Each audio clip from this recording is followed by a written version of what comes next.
Assalamualaikum warahmatullahi wabarakatuh. Selamat pagi, salam sejahtera untuk kita semua. Om Swastiastu, salam.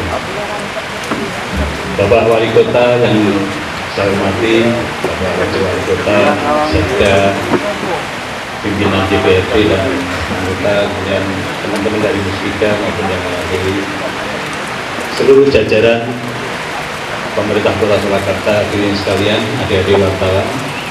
Pertama-tama marilah kita sampaikan bersyukur kepada Allah Subhanahu wa Ta'ala. Hari ini kita masih diberi kesehatan, masih diberi keselamatan untuk hadir dalam acara ini. Sebetulnya kalau saya sendiri, Kota Surakarta itu hampir bulan ini aja 3 kali saya lewat Kota Surakarta.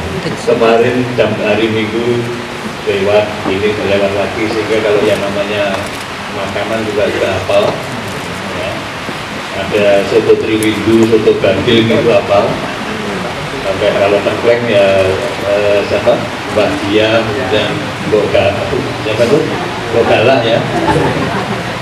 Jadi tidaknya orang Jawa. Nah, yang berikutnya saya ingin menyampaikan beberapa hal. Ini sebetulnya bukan asetnya KPK, ini asetnya negara, dilimpahkan pada Bapak. Jadi proses pertama pada waktu penegakan hukum, kita memang melakukan penyitaan pada ya biasanya tersangka. Prosesnya pasti Bapak Ibu juga mengetahui, mulai dari proses penyelidikan, penyidikan, kemudian penuntutan. Nah nanti pada waktu hukum itu masih berjalan, kita biasanya menyebutnya barang sitaan. Setelah nanti inkrah, kita berikan kepada pemerintah yang hari ini dikelola teman-teman Kementerian Keuangan. Itu namanya barang rampasan, gitu ya. Dan kemudian kalau dihibahkan itu juga keputusan pemerintah, bukan keputusannya KPK, karena itu sudah menjadi barangnya negara. Oleh karena itu saya yakin prosesnya kenapa panjang, karena itu juga memerlukan persetujuan Presiden untuk nilai sebesar ini. Ya, jadi kalau terima kasih pertama mungkin kepada Bu Iren ini yang mengikuti dari awal, ya, bagaimana ini berproses, kemudian dikelola oleh Bu Iren. Terima kasih yang kedua kepada teman-teman dari Kementerian Keuangan. Ini ada waktunya dari Kementerian Keuangan? Oh, nggak ada? Ada, ini Pak. Nah, nanti kita harus terima kasih pada teman-teman Kementerian Keuangan, karena berkat beliau juga kemudian keputusan Presiden, nanti ada keputusannya Menteri Keuangan itu bisa keluar, walaupun prosesnya tadi seperti itu yang dikeluhkan Pak Wali kok lama sekali, 4 tahun gitu ya. Tapi itu memang proses birokrasi sebenarnya seperti itu. Dan saya ingin menyampaikan, ya ini juga sebagai cermin pada kita, ya, karena kalau sudah mungkin menjadi pelajaran bagi kita juga, karena kalau kita sudah menjadi tersangka dan terdakwa dalam proses hukum, pasti kemudian KPK itu mencoba mengikuti, mungkin teman-teman kejaksaan juga seperti itu, mengikuti si tersangka ini kemudian punya uang di mana, punya aset apa saja. Jadi di samping mengikuti terdakwanya, kita juga mengikuti duitnya itu lari kemana, diberikan. Nah sedapat mungkin memang kemudian bisa kita kembalikan kepada negara. Ini salah satu yang bisa kita kumpulkan, bisa kita rampas, kemudian supaya lebih berguna, itu kemudian diberikan dihibahkan kepada pemerintah Surakarta. Jadi mungkin yang paling tepat sebenarnya hibah dari negara, bukan dari KPK, kepada pemerintah Kota Surakarta. Saya sangat setuju Pak Wali kalau kemudian ini bukan hanya menjadi museum, tapi menjadi tempat pembelajaran. Saya ingin sebetulnya nanti di salah satu ruangan, nggak tahu di mana, ada proses pembatikan secara utuh, ya. Bahkan dimungkinkan sebetulnya nanti anak-anak SD, SMP maupun SMA itu pekerjaan tangannya mungkin pembatik. Itu juga supaya mereka memahami. Karena hari ini saya sudah setua ini juga yang saya tahu hanya batiknya sama malamnya, tapi setelah itu diapain saya nggak tahu. Nah ini kalau nanti bisa ngangsu kamruh meskipun tua kan nggak apa-apa untuk pensiun nanti.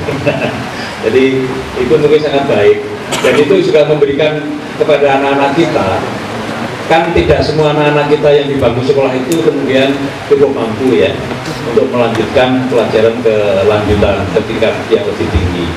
Nah kalau diberi keterampilan, kemudian kita bisa mengidentifikasi yang tidak mampu itu siapa, misalkan diberi model mori berapa banyak, malamnya berapa banyak, prosesnya dibagi, itu kan menjadi wira swasta. Jadi mungkin itu juga menjadi bagian yang perlu kita pikirkan untuk pemberdayaan, terutama masyarakat kota.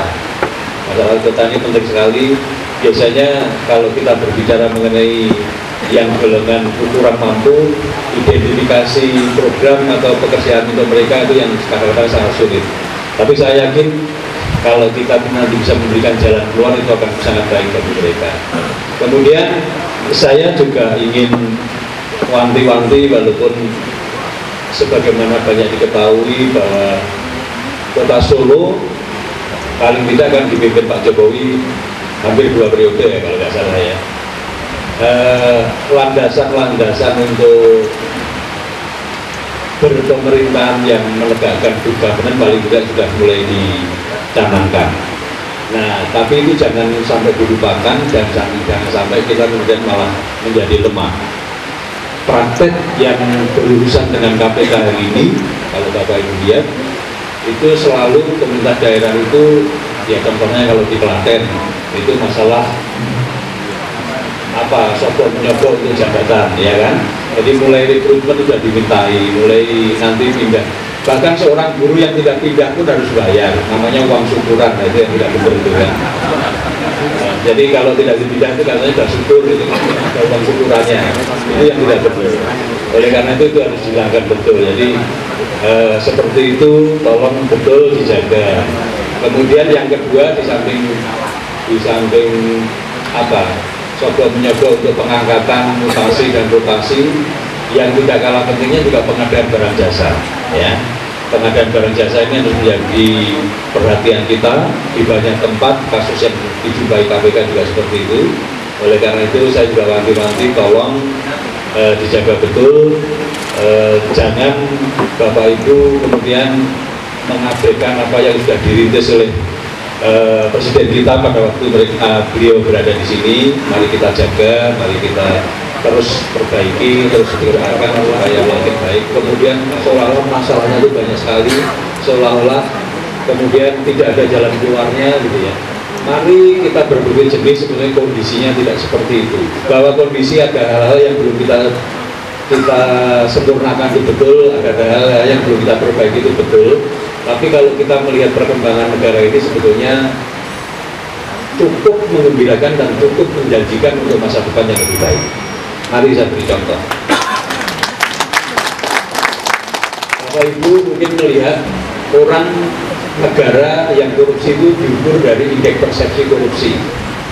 Yang ukur itu kemudian Transparansi Internasional yang kedudukannya di Berlin sana. Dia menilai 176 negara di dunia. Nah, mari saya tunjukkan kalau bangsa kita itu sebetulnya meningkat, progresnya ada, kemajuannya ada. Tahun 1999, boleh dikatakan itu warisannya Orde Baru. Ya mohon maaf, Orde Baru.